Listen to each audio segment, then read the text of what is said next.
Wes Anderson is a director that I have a love-hate relationship. When I love him, I love him. When I don't really vibe with him, I respect the craft, and yet I just don't think the movies work for me in any special way. He's been on kind of a downswing for me recently with films such as Isle of Dogs and French Dispatch, which I just didn't really know what he was going for in this. So when I heard of the film Asteroid City, when I saw the large ensemble cast, I was really excited, and I was also very nervous going into this movie because I was afraid. Was this going to be a film like Royal Tenenbaums, which is one of my favorite films of all time, or was this going to be a film like The French Dispatch, which never really clicked with me? And that's where we start this review of Asteroid City, directed by the one and only Wes Anderson. I am the one and only Ben Friedman, film critic, and today we are talking Asteroid City.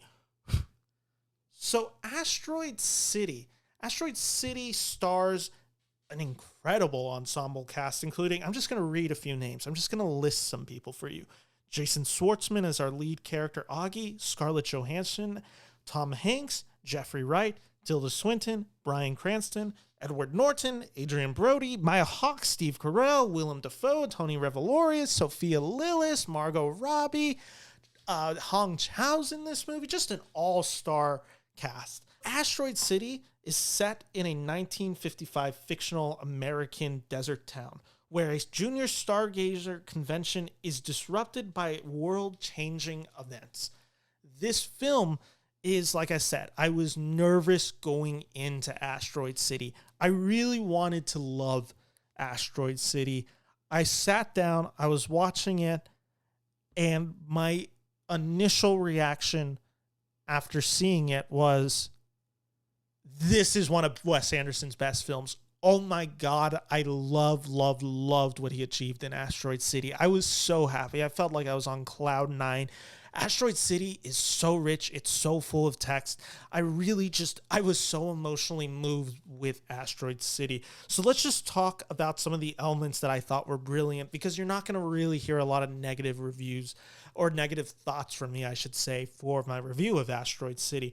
Let's just start with the performances, which there are so many great ones. I think everyone in this cast is wonderful. Some of the supporting performances that really stood out to me, Jeffrey Wright as the general was absolutely wonderfully paced, wonderfully timed, such in line with Wes Anderson's signature style of delivery, the deadpan humor to it, the just ability to blend eccentric, to blend authenticity, and to just blend comedic excellence all in one while being able to dive into something emotional. Jeffrey Wright knocked me off my ass in this movie. Some of the other great performances in this movie, Bryan Cranston kind of plays the host of this Asteroid City, which I'll kind of get into in a second. I thought he was wonderful. Edward Norton and Adrian Brody were standouts. Margot Robbie comes in for a few scenes and just knocks it out of the park. But let's focus on the main characters. Jason Schwartzman was such an interesting lead to see in here, because we first meet Jason Schwartzman really with the film Rushmore, which is one of Wes's earliest films. And in there, we see Jason Schwartzman as a young 17-year-old boy. Here, now 20 plus years later, he's matured into a middle-aged father grieving the loss of his wife. He's there trying to support the kids.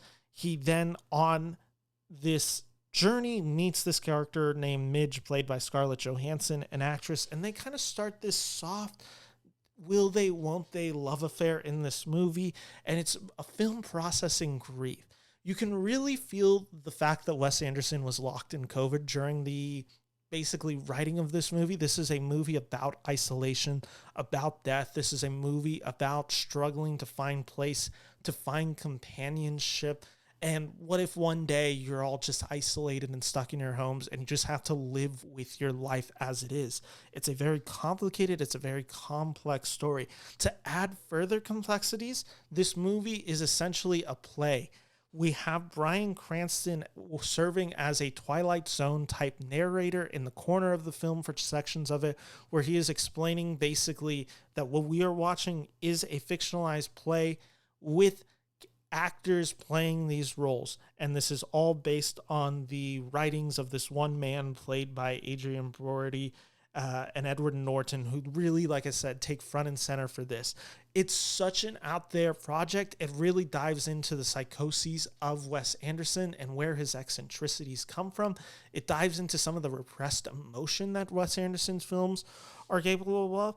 I found that the Norton and Brody relationship really explored a lot of Wes Anderson and Jason Schwartzman's love affair as actor-director collaborators. There was just so much rich in here that I really think if you're a fan of Wes Anderson, really does kind of explore who he is. This is kind of, to some degree, maybe not the most we've ever gone from Wes Anderson about who he is, but it's certainly him displaying his life in a really personal way, in a way that I just didn't know he was really comfortable with showing us. So I found this such an enriching experience in that.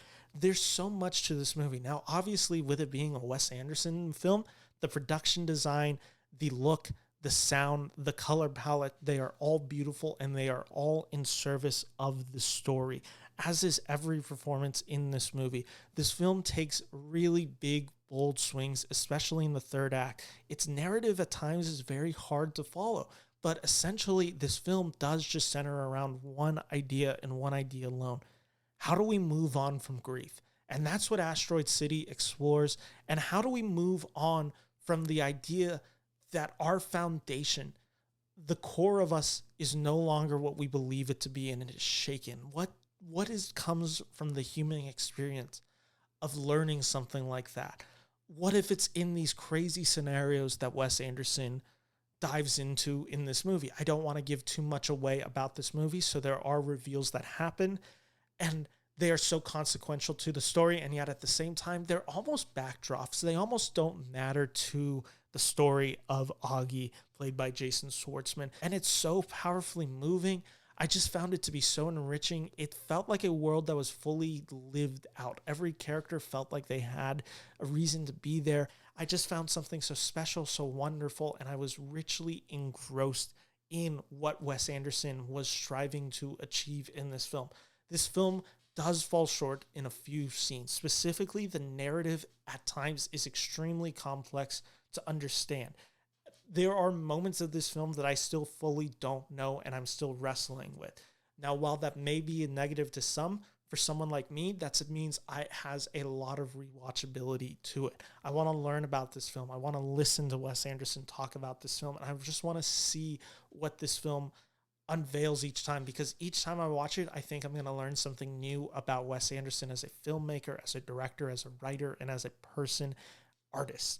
I just am so excited for Wes Anderson. This was the project of his that I needed, and I love that it delivered in such a big way. Asteroid City, it's not getting the full 5-star recommendation for me, but it's getting my full-throated support. 4.5 out of 5 stars for Wes Anderson's Asteroid City. Anyway, all, thank you for watching this video. If you like this video, make sure to like and subscribe to the Beneverse Movie Channel. I cover movies, I review movies all the time, and in the month of September, I'm introducing a series called The Movie Museum. This will explore Martin Scorsese as a director, as a filmmaker, as an artist. I'll be having guest critics on each week. Guest actors, just a lot of people on this show, including people that you may well know, like Drew McWeeny, Jeff Snyder, Brian Rowe, Keith Phipps will be on here. There's just a lot of names that you'll want to tune in for. So if you like that all, make sure to like and subscribe to the Beneverse Movie Channel. Thank you all for watching. Take care and bye-bye.